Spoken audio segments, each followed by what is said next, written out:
Welcome to a follow-up review to the AccuForce Pro V2. So we've now had it for a week. I've also now gained access to the Sim Commander 4 software, so I've had the chance to really dial it in. I've got to say, wow, what a change using the software. We'll go through kind of how it works, and it really just allows you to do whatever you want with it to suit it to what your personal preferences are. One of the things I got to say right off the bat that was cool is once you use their software, it actually kind of supersedes whatever force feedback is coming from the game. And the cool thing is once you're moving from one game to the other, let's say I'm going from iRacing to Assetto Corsa, it now kind of starts to feel very similar if you tune it well. So it doesn't feel like two different games. So without further ado, I'm going to go with a couple of little things that I really like and show you what that transitions to in the game, and then we'll go over to the Sim Commander software and I'll show you a couple of little things there. The other thing that we're going to talk to you about today, and this came as a surprise, we were not planning on it, but we did receive a batch of the new Trak Racer pedal inversion kits. Essentially what it does, it will get any floor mounted pedals that you may have, whether you have Husing felts, the new Thrustmaster TLCMs, doesn't matter. As long as you have any 80/20 rig, it will work.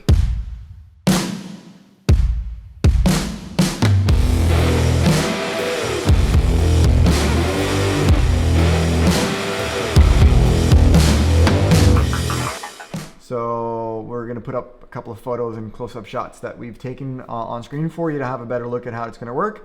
But essentially, as you can see, my pedals are now hung from the top and not floor mounted. So yes. All right, so let's go right into iRacing here.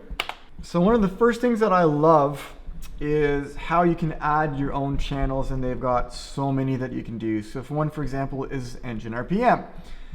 So if you're now looking at the steering wheel itself, you can notice that it's vibrating, just sitting at idle here.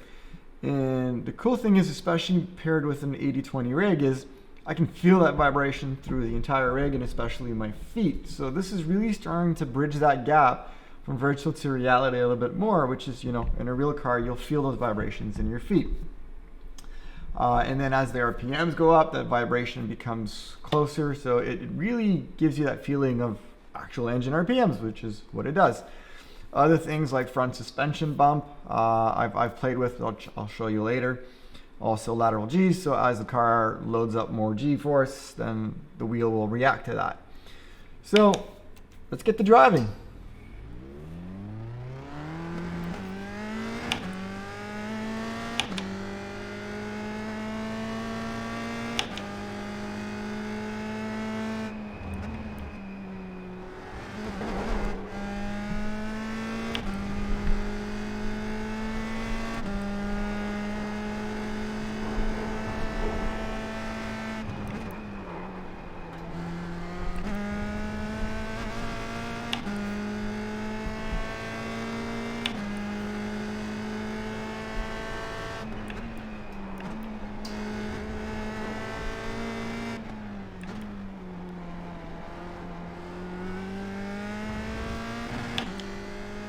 Alright, so one of the differences from last week to this week, now that I'm using the software, is I was able to really dial in the bumps so the bumps don't feel too aggressive.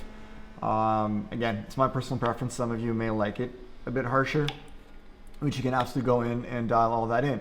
The other thing is the oscillation. So if I let go of the steering wheel, the way that the wheel will self-calibrate or self-center and not go into a craze, I was also able to adjust. The damping, I don't use it, but if you wanted to add more weight to the wheel, you could do that. Typically, I like a lighter wheel myself, which is what I kind of have dialed in now. So for me to turn this wheel right now, there's not too much weight on it, but any bumps or any effects such as lateral G's really starts to show. So the faster I'm going, the more G's I'm loading, the heavier that steering wheel is going to go, which is really give me a huge variation in feeling. The other thing for me personally is the subtlety, so suspension bump and all that. I find if the wheel's too heavy with too much damping, you kind of get lost in that. All you're doing at that point is just feeling heavy weight all the time. So yeah, it's really been great, really been enjoyable. Like I was mentioning in the first one, I'm not sure if it's necessarily making me faster, But in terms of bridging that gap, feeling from a simulator to being in a real car, definitely amazing on how it can simulate that. So let me just pull out of here and bring up the Sim Commander software so you guys can see it.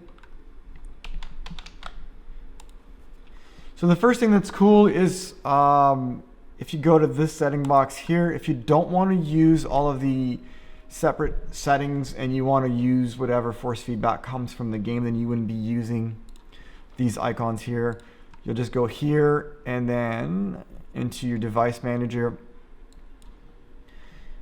You can play with these settings and then just do save to control. Once you do that, you don't even have to open up Sim Commander software. Those settings go straight to the wheel. You load into whatever game you're playing, and then the force feedback from the game is going to go and talk to your wheel like any other wheel out there. What I've been doing is I've actually been using these options. So for example,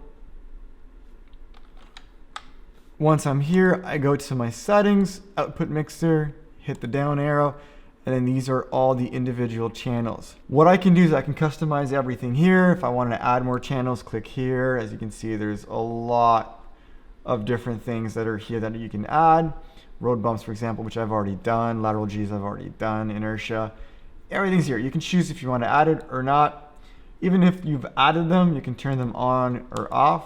Like I was telling you earlier, this is the damping, which I personally don't use. Engine RPM, so you can turn that on, up or down, depending on how you want to feel the effect or not. So I'm not going to go through all of this individually. I think there's a lot of presets out there already. A lot of people have posted on the forums what they're using. I think it really comes down to a personal preference, to be honest. I've got mine dialed in. So at this point, simply what I will do is close this tab. I'll hit launch. The moment that I've hit launch, now the force feedback is completely taken over by AccuForce. So AccuForce is communicating with the data from iRacing and it's simulating its own force feedback. What I will get is as soon as I load in back into iRacing, you will most likely hear this. Drive. Car and track data found in Sim Experience database. Profile modified. There you go. So that confirms that AccuForce is now taken over and it's giving me the force feedback, and I can see that basically by the wheel starting to vibrate again, which means that RPM effect is coming in. All right, so to wrap up the AccuForce Sim Commander software, and after a week of using it, blown away. I obviously still have some tweaking to do with the software to make it perfect, but it's already leaps and bounds over not using the software. It really is making it feel more and more like I'm in an actual race car and not on a simulator. So hands down, amazing. The other thing that I want to say is I'm extremely happy with the Formula rim. I was eventually, before I bought the wheel, looking at other rims that are offered on the market, and to be honest, this is really doing everything I needed to do. So I don't know if I'll be doing that quite just yet. Definitely recommend it. Now, cover a little bit of time on the Trak Racer inverted brackets.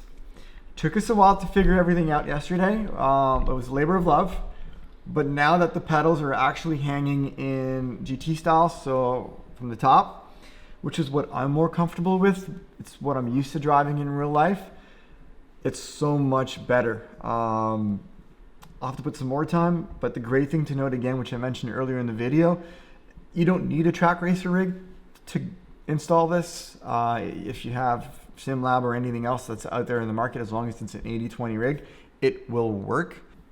It's a pretty cool feature. And again, it doesn't really matter any pedals that are floor mounted, whether it's Thrustmaster TLCMs, T3PA Pros, anything from Fanatec that's floor mounted, it will work. You just gotta install the bracket, bolt it to that, and then you're off and you're good to go. So we'll post up a couple close-up shots so that you can really see it in detail. But yeah, so that's it for today. Again, if you have any questions at all, just hit us up. The other thing that I want to leave with you guys is we got something really cool coming on Monday. We have a kit of transducers, so some butt kickers mini LFE coming that we're going to install on the 4 corners of the rig, and we'll be doing some transducers on the rig. A big shout out to the guys from Smoketronics. They hooked us up. We had a lot of questions and they were absolutely amazing. Some great feedback that they've given us. They've definitely pointed us in the right direction.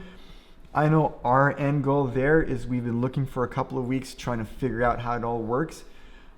It's a bit complicated by the looks of things to kind of figure out what you need.